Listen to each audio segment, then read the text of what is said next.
नमस्कार, आप देख रहे हैं न्यूज फॉर नेशन और मैं हूं प्रियदर्शन। बिहार में आज मंत्रिमंडल का विस्तार हो रहा है और इस मंत्रिमंडल विस्तार की एक सबसे बड़ी खबर यह है कि भारतीय जनता पार्टी को यादवों पर भरोसा नहीं है।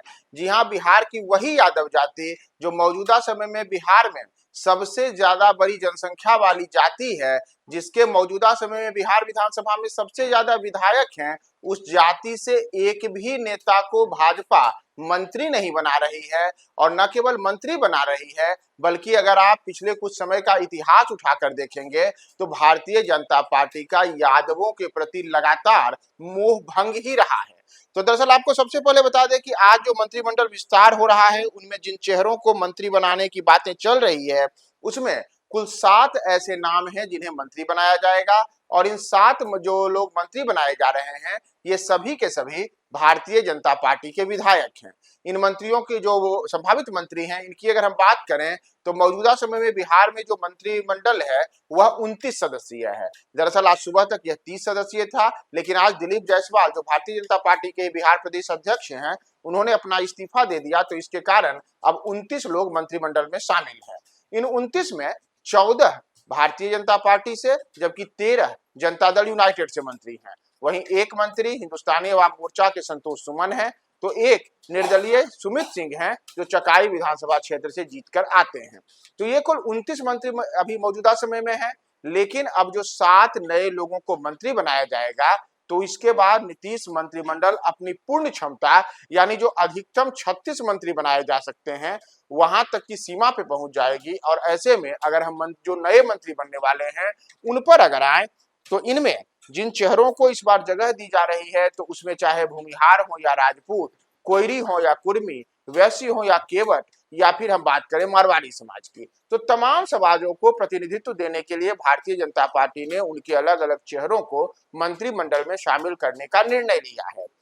जैसे मोतीलाल प्रसाद जो 63 वर्ष की उम्र के हैं और जाति से वैश्य जाति से आते हैं, रीगा विधानसभा क्षेत्र का प्रतिनिधित्व करते हैं, तो उनको मंत्रिमंडल में जगह मिल रही है।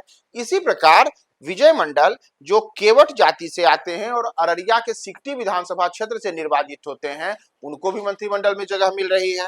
राजू सिंह जो राजपूत जाति से हैं और साहेबगंज विधानसभा क्षेत्र से आते हैं, इनको भी मंत्रिमंडल में जगह मिल रही है।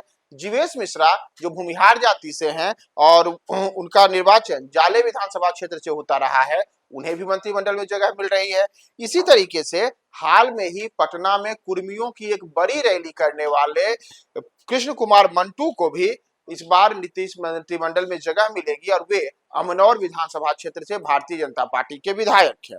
सुनील कुमार जो बिहार शरीफ विधानसभा क्षेत्र से भाजपा के विधायक हैं, इसके पहले उन्होंने वर्ष 2005 और 2010 के चुनाव में जदयू के टिकट पे चुनाव जीता था बिहार शरीफ से। बाद में वो जदयू छोड़ करके भाजपा में आ गए थे और 2015 और 2020 के विधानसभा चुनाव में उन्होंने भाजपा के टिकट पे जीता है और वे कोयरी जाति से आते हैं। तो कोयरी के लिए सुनील कुमार को के नाम की बात है। और इसी तरीके से संजय सरावगी जो दरभंगा विधानसभा क्षेत्र से विधायक हैं, वह एक तरीके से कहें तो मारवाड़ी समुदाय के प्रतिनिधित्व के चेहरे के तौर पे मंत्रिमंडल में शामिल होंगे। लेकिन जो बातें मैंने आपको शुरू में बताई कि बिहार में यादवों के प्रति भारतीय जनता पार्टी का पूरी तरीके से मोह भंग है। और अगर आप आंकड़ों को देखेंगे तो वर्ष 2020 के बिहार विधानसभा चुनाव में कुल 52 यादव जाति से आने वाले लोग निर्वाचित होकर के विधानसभा पहुंचे थे।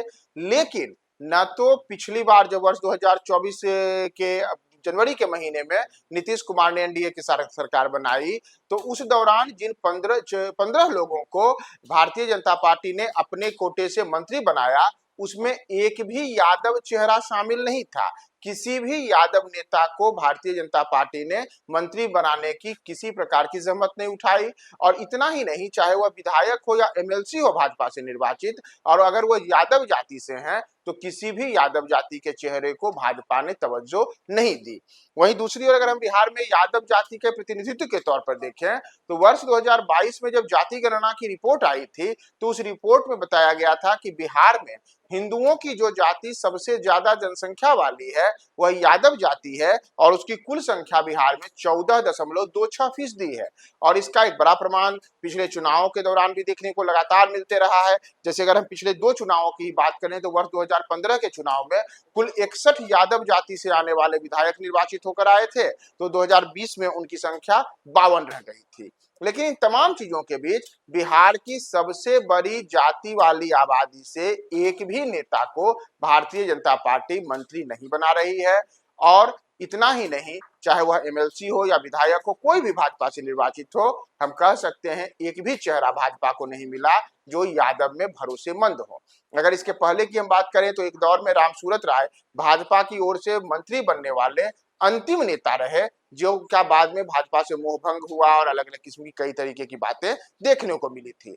तो भारतीय जनता पार्टी का लगातार बिहार में अलग अलग वर्गों से खुद को जोड़ने का जो तरीका रहा है, उन तमाम चीजों में अलग अलग जातियों को तो मौका देती रही है। जिस बार जैसे इस बार ही कोयरी, कुर्मी, भूमिहार, राजपूत, केवट, मारवाड़ी, तमाम जातियों को मौका दिया जा रहा है। लेकिन इन सबके बीच बिहार में सबसे बड़े दल के रूप में एक, यानी कि राष्ट्रीय जनता दल, जिनके वोटों के सहारे लालू यादव पिछले वर्ष 1990 के बाद से लगातार बिहार में एक मजबूत धरे के रूप में है, यानी कि यादव बिरादरी का वोट, तो लालू यादव के साथ यादव बिरादरी के वोट को मजबूती के साथ माना जाता है। लेकिन उसी यादव बिरादरी से आने वाले एक भी नेता को इस बार के या पिछले भी मंत्रिमंडल बनाने के दौरान भाजपा ने शामिल नहीं किया था। और यहाँ आपको यह भी बताएं कि मौजूदा समय में जदयू से विजेंद्र प्रसाद यादव एकमात्र ऐसे यादव बिरादरी से आने वाले मंत्री हैं जो नीतीश सरकार में मंत्री के तौर पर काबिज हैं। तो बिहार की सबसे बड़ी आबादी वाले यादव बिरादरी से भाजपा का आखिर मोह भंग का यह कारण क्या है, यह तो भारतीय जनता पार्टी के नेता जवाब देंगे। लेकिन क्या आने वाले समय में इसका बड़ा असर पड़ेगा, यह जरूर आप हमारे कमेंट बॉक्स में बताएं।